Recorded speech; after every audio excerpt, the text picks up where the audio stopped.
Morning students. आज हम आपके लिए लेसन थर्ड एग्रीकल्चर केमिस्ट्री का लेसन थर्ड स्टार्ट करने जा रहे हैं, जिसका नाम है मृदा कोलैड। क्या नाम है थर्ड लेसन का? मृदा कोलैड। तो सबसे पहले ये दिखेंगे कि कोलैड है, इसके जनक कौन है। तो कोलैड के जनक थॉमस ग्राहम को कहा जाता है। किसे कहा जाता है? कोलैड के जनक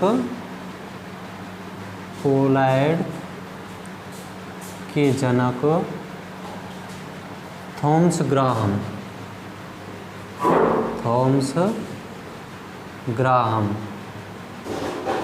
1861। थॉमस ग्राहम को कहा जाता है, कोलैड के जनक थॉमस ग्राहम को कहा जाता है। ठीक है, अब इसको देखेंगे कोलैड किस प्रकार से इसका शब्द बना है। ये ग्रीक भाषा का शब्द है। कोलैड शब्द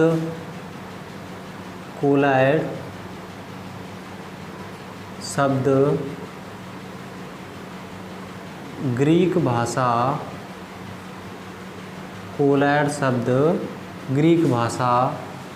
का शब्द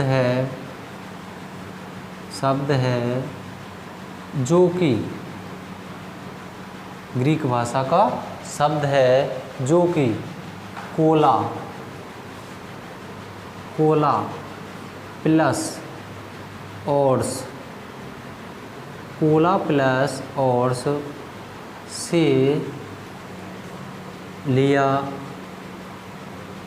गया है। कोला प्लस ऑर्स से लिया गया है।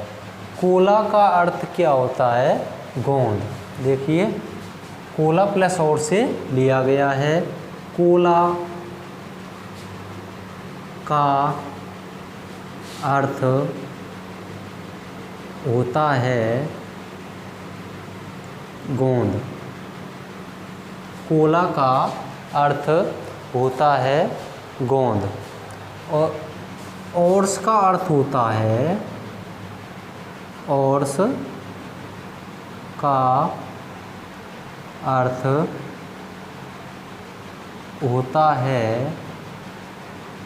समान।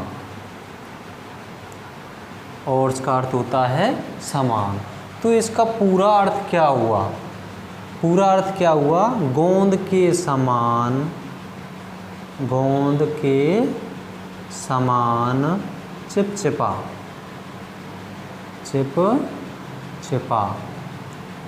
गोंद के समान चिपचिपा, ये इसका पूरा अर्थ हुआ। अब देखिए दोबारा से इसको देखेंगे कि कोलैड, जो अपन के पाठ का नाम है मृदा कोलैड, तो कोलैड के जनक किसे कहा जाता है? थॉमस ग्राहम को 1861। अब कोलैड शब्द है, ये कौन सी भाषा का शब्द है?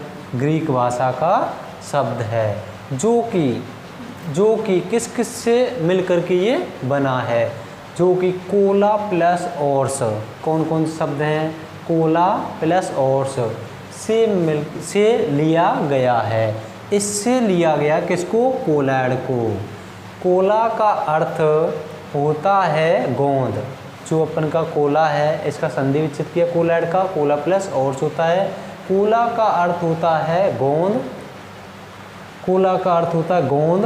और ऑर्स का अर्थ होता है समान। तो इसका संपूर्ण अर्थ क्या हुआ? गोंद के समान चिपचिपा। क्या हुआ? गोंद के समान चिपचिपा। तो अब हम इसकी परिभाषा बताएंगे मृदा कोलैड की। ये तो इसकी नॉर्मल बात बताई थी। अब लिखेंगे मृदा कोलैड। मृदा कोलैड क्या होता है? देखो, मृदा कोलैड वे मृदा के कण जिनका व्यास 1 से 100 मिलीमाइक्रोन तक होता है, उन्हें मृदा कोलैड कहते हैं। वे मृदा के कण जिनका व्यास 1 से 100 मिलीमाइक्रोन तक होता है और कोलैड गुण प्रदर्शित करते हैं, उसे क्या कहते हैं? मृदा कोलैड। अब इसकी परिभाषा लिखेंगे। मृदा कोलैड की वे मृदा के कण जिनका व्यास 1 से 100 मिली माइक्रोन 1 से 100 मिली माइक्रोन तक होता है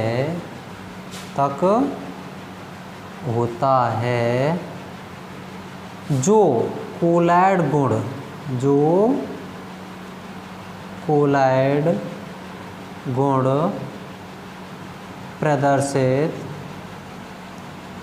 कोलैड गुण प्रदर्शित करते हैं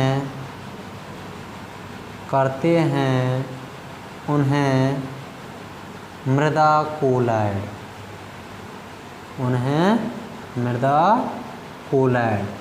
कहते हैं। मृदा कोलैड किसे कहते हैं? वे मृदा के कण जिनका व्यास 1 से 100 मिली माइक्रोन तक होता है जो कोलैड गुण प्रदर्शित करते हैं उन्हें क्या कहते हैं? मृदा कोलैड। ये तो ही इसकी परिभाषा जो हमारे लेसन का नाम है मृदा कोलैड उसकी। अब आगे पढ़ेंगे जल विलेयता के आधार पर कोलैड के प्रकार। आगे हेडिंग डालेंगे जल विलेयता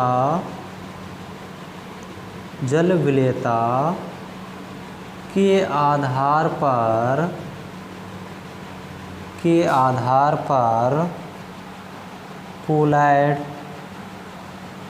के प्रकार। जल विलेयता के आधार पर कोलैड के प्रकार। किसके आधार पर? जल विलेय के आधार पर कोलैड के प्रकार। इसके आधार पर कोलैड को 2 भागों में बांटा गया है। कितने भागों में बांटा गया है? 2 भागों में। तो 2 भाग कौन कौन से होते हैं? फर्स्ट होता है क्रिस्टलाभ। क्या होता है? क्रिस्टलाभ। और सेकंड होता है कोलैड। अब क्रिस्टलाभ क्या है और कोलैड क्या है? ठीक है, अब क्रिस्टलाभ के बारे में लिखेंगे सबसे पहले।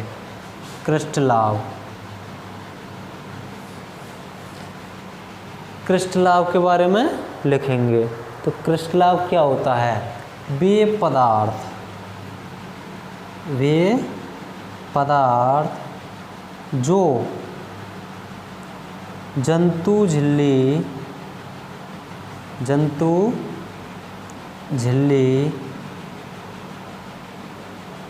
में से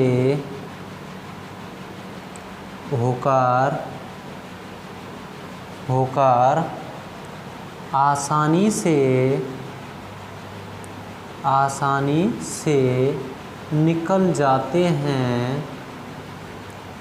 आसानी से निकल जाते हैं वे पदार्थ जो जंतु झिल्ली में से होकर आसानी से निकल जाते हैं या आसानी से विसरित हो जाते हैं। आसानी से निकलना या विसरित होना, विसरित हो जाते हैं उन्हें क्रिस्टलाभ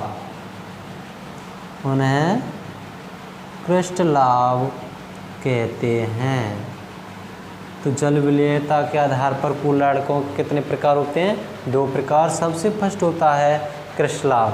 क्रिस्टलाभ क्या होता है? वे पदार्थ जो जंतु झिल्ली में से होकर आसानी से विसरित हो जाते हैं या आसानी से निकल जाते हैं उन्हें क्या कहते हैं? क्रिस्टलाभ कहते हैं।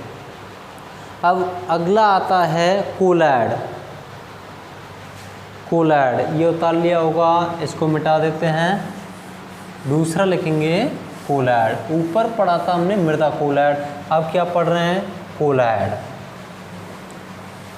कोलैड लिखेंगे। सेकंड कोलैड। अब कोलैड किसे कहते हैं? वे पदार्थ जो जंतु झिल्ली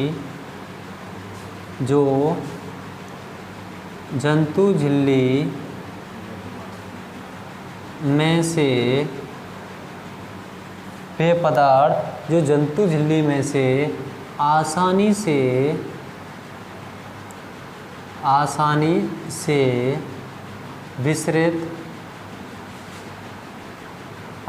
से विसरित नहीं हो पाते या पूर्ण रूप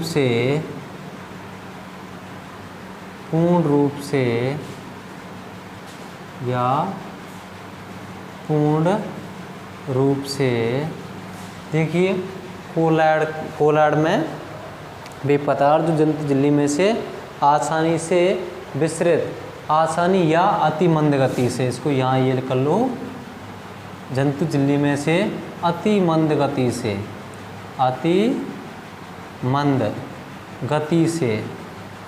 से विसरित, अति मंद गति से विसरित होते हैं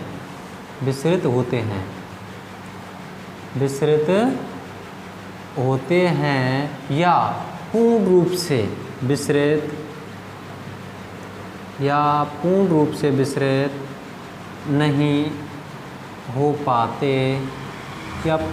विसरित नहीं हो पाते उन्हें कोलैड कहते हैं।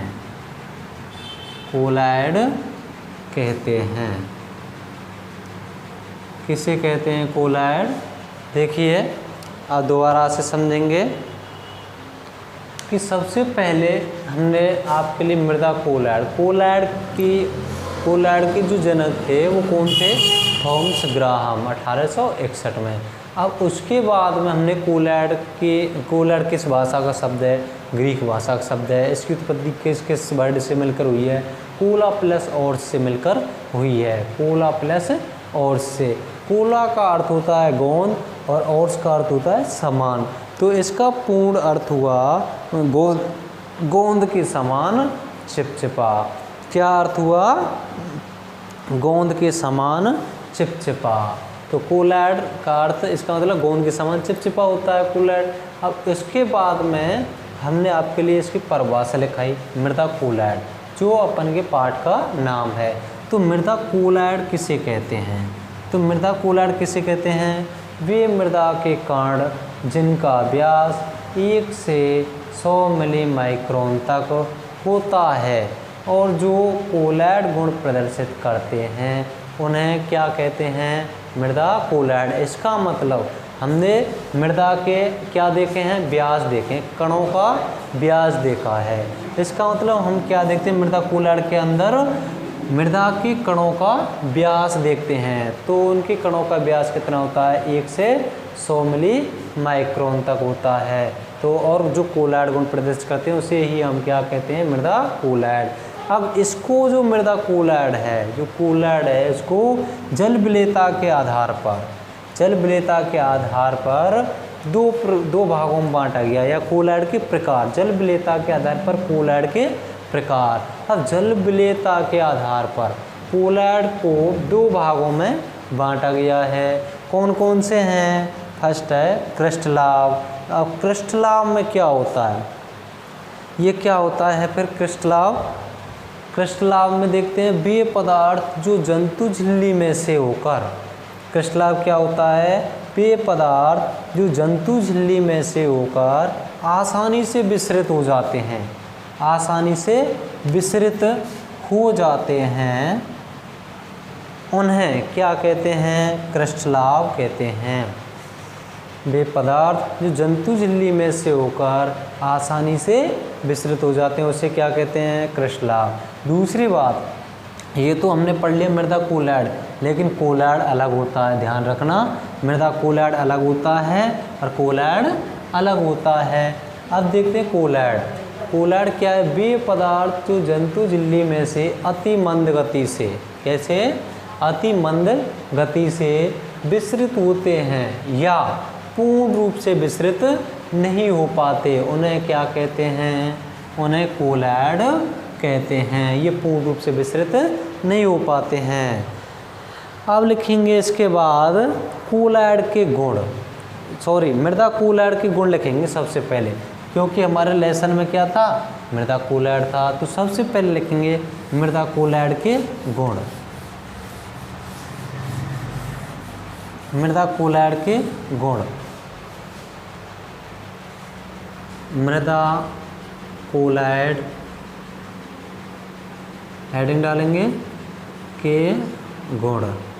अब मृदा कोलैड कौन कौन से गुण प्रदर्शित करती है, तो सबसे पहले मृदा कोलैड के गुणों में लिखेंगे ससंजन एवं आसंजन, ससंजन एवं आसंजन, ससंजन एवं आसंजन। ससंजन क्या होता है, ससंजन होता है समान अणुओं का, समान गुणों वाले अणुओं के मध्य आकर्षण ससंजन कहलाता है, और असमान अणुओं के मध्य आकर्षण आसंजन कहलाता है। तो ससंजन में लिखेंगे समान गुणों वाले, समान गुणों वाले अणुओं के मध्य, समान गुणों वाले अणुओं के मध्य आकर्षण को ससंजन,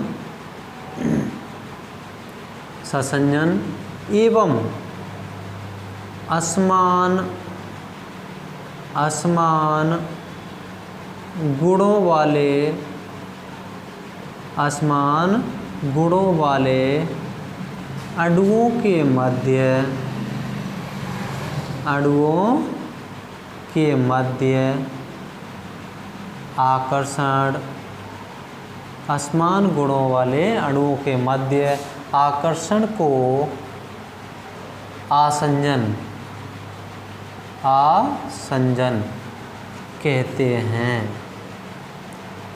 तो ये गुण कौन प्रदर्शित कर रहा है, मृदा कोलैड। कौन कर रहा है, मृदा कोलैड। अब इसमें देखो समान गुणों वाले, तो जैसे H2O जल के अणु हैं, समान गुण वाले हैं, तो ये आपस में आकर्षण करेंगे, तो ये तो कहलाएगा ससंजन। और आसंजन में जैसे ठोस और द्रव है, क्या है, ठोस और द्रव। ठोस की सतह पर द्रव जब आकर्षित होता है तो ये असमान गुण हो जाएंगे, तो ये प्रदर्शित कौन करता है, ये करता है अपन का मृदा कोलैड। तो मृदा कोलैड का फर्स्ट गुण हुआ ससंजन एवं आसंजन, समान गुणों वाले अणुओं के मध्य आकर्षण को ससंजन एवं अब समान गुण वाला जल हो गया, दोनों के इसके जो भी अणु हैं वो क्या हैं, समान गुण वाले हैं, तो इनके मध्य जो आकर्षण होगा ससंजन हो गया।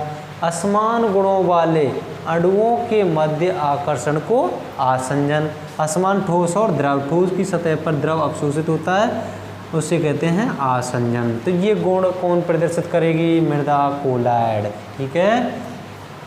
दूसरी बात, दूसरा लिखेंगे सुघट्यता, सुघट्यता। अब सुघट्यता ये भी किसका गुण है, मृदा कोलैड का गुण है। तो देखो मृदा पर बल लगाने पर सुघट्यता क्या होता है, मृदा पर बल लगाने पर वह दूसरे रूप में परिवर्तित हो जाती है। क्या होता है, मृदा पर जब बल लगाया जाता है तो मृदा दूसरे रूप में परिवर्तित हो जाती है, तो वो क्या कहलाती है, सुघट्यता कहलाती है। और उसको जब हटाते हैं, उसको हटाते हैं तो वह वापस उसी रूप में परिवर्तित हो जाती है। तो इसके बारे में लिखेंगे मृदा पर बल लगाने पर, मृदा पर बल लगाने पर वह एक रूप से दूसरे रूप में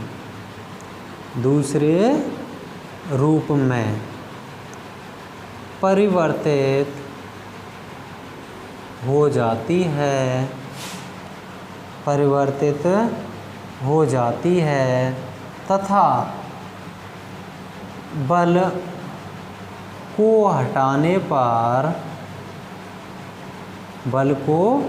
हटाने पर वापस वह अपनी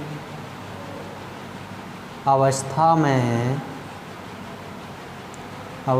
में आ जाती है। वापस वह अपनी अवस्था में आ जाती है जिसे सुघट्यता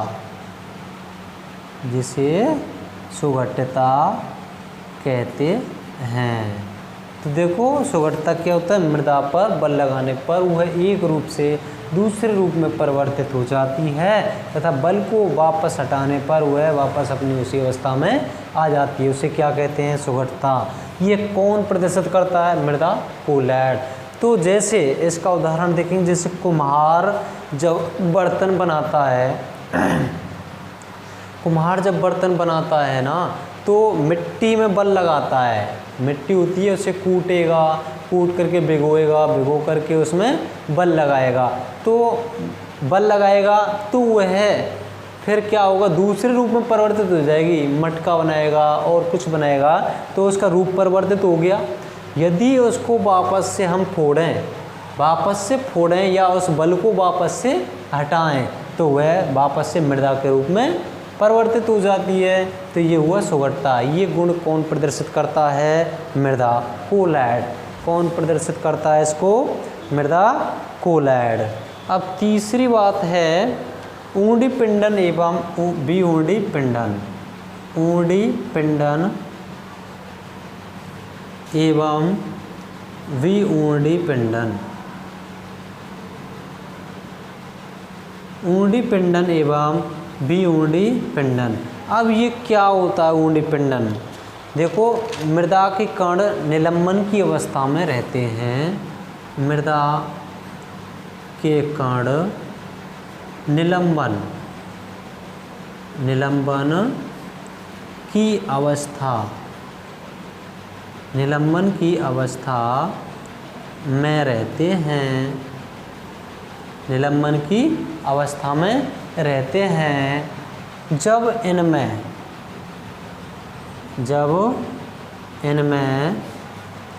विद्युत अपघट्य का विलयन मिलाया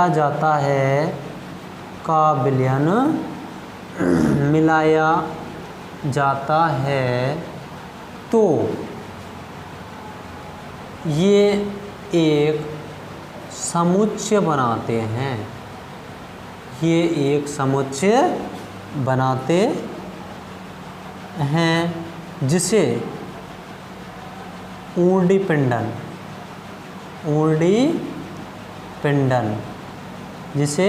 पिंडन तथा इस समुच्चय को तो हम क्या कहते हैं, ऊंडी पिंडन। क्या कहते हैं, ऊंडी पिंडन। समुच्चय बनाते हैं जिसे ऊंडी पिंडन कहते हैं। और कणों का ये फिर समुच्चय वापस टूट जाता है तो उसे भी ऊंडी पिंडन, जिसे ऊंडी पिंडन कहते हैं। तथा यह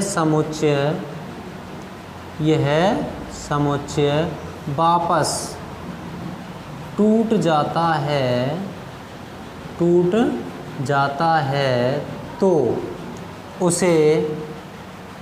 तो उसे विऊंडी पिंडन कहते हैं। तो ये गुण भी कौन प्रदर्शित करता है, मृदा कोलैड।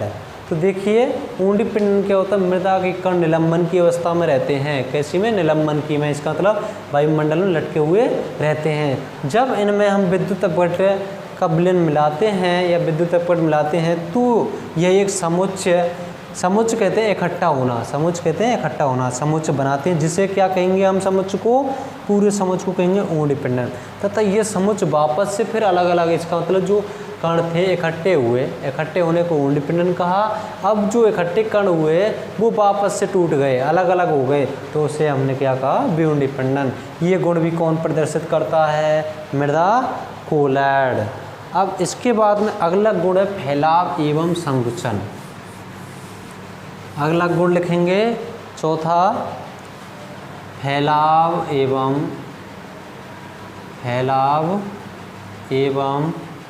संकुचन। फैलाव एवं संकुचन। अब फैलाव और संकुचन क्या होता है, मृदा के जो कण होते हैं जल को अवशोषित करते हैं, अवशोषित करने पर उसका आयतन बढ़ जाता है, जिसे हम फैलाव कहते हैं।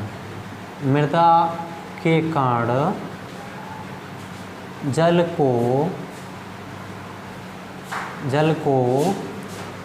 अवशोषित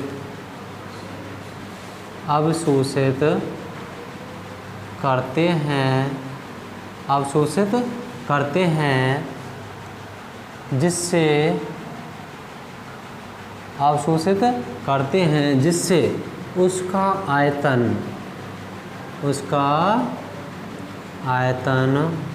बढ़ जाता है,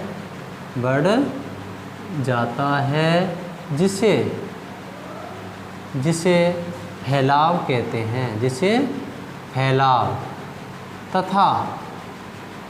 तथा उस जल का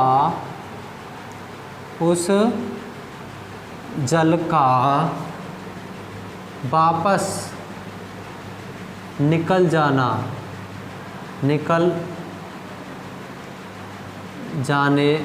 पर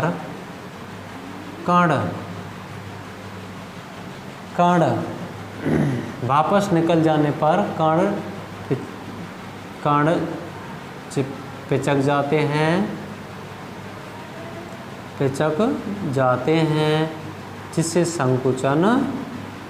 जिसे संकुचन कहते हैं। अब देखिए कि ये मिट्टी के कण है भाई, ये मिट्टी के कण हैं। अब ये छोटे छोटे हैं, जब ये जल को अवशोषित करेंगे, क्या करेंगे, जल को अवशोषित करेंगे तो इनका ये आयतन है ये बढ़ जाएगा। अभी इसमें ये आयतन बढ़ गया तो ये जल को अवशोषित किया तो ये फूल गए ना, इधर छोटे छोटे थे, इन्होंने जल को अवशोषित किया, फिर आगे देखते हैं तो ये फूल जाते हैं, अपना आयतन भी बढ़ा देते हैं। अब इनसे वापस से वो जल बाहर निकलता है, तो ये वापस अपनी अवस्था में, पिच की हुई अवस्था में उसी में आ जाते हैं, उसे क्या कहते हैं, संकुचन कहते हैं। तो ये गुण कौन प्रदर्शित कर रहा है, ये मृदा कोलैड। कौन प्रदर्शित कर रहा है, मृदा कोलैड। ये मृदा कोलैड के गुण हुए। अब इसके बाद में अब पढ़ेंगे कोलैड के गुण। ये हुए मृदा कोलैड के गुण। अब हेडिंग डालेंगे कोलैड के गुण। कोलैड के गुण, कोलैड के गुण,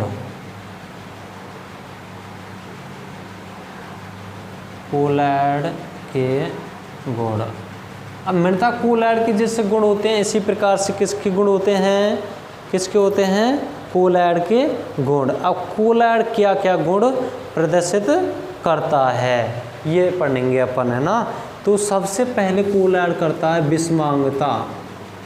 विषमांगता क्या गुण प्रदर्शित करता है कोलैड, विषमांगता का। इसका मतलब कोलैड ये वास्तविक विलयन नहीं बनाते हैं। इसका मतलब क्या होता है, कोलैड वास्तविक विलयन नहीं बनाते हैं। देखो कोलैड इसका विषमांगता का गुण प्रदर्शित करते हैं। दूसरा विसरण का करते हैं। विसरण का मतलब ये अर्धपारगम झिल्ली से विसरित नहीं हो पाते हैं।